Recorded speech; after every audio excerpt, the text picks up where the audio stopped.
រៀនយន្តហោះថ្មីភ្នំពេញលើកទី1មកដល់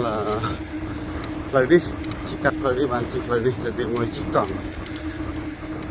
ធម្មតាថ្ងៃបន្តបានជិះឡានតាមផ្លូវនេះវិញ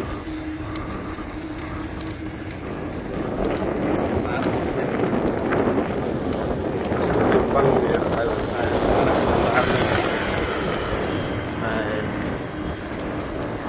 បពីមានការអនុវត្តទៅยึดផ្លូវ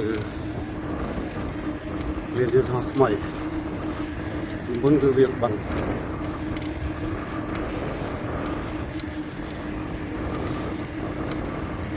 ស្អាតអត់វាធ្វើផ្លូវនេះហើយស្រស់ស្អាត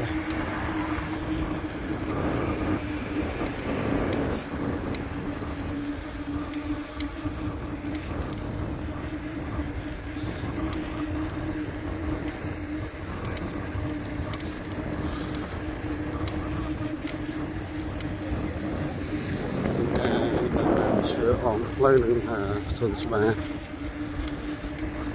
ឆ្នាំទៀតទៅតែសោះសារទេសភាព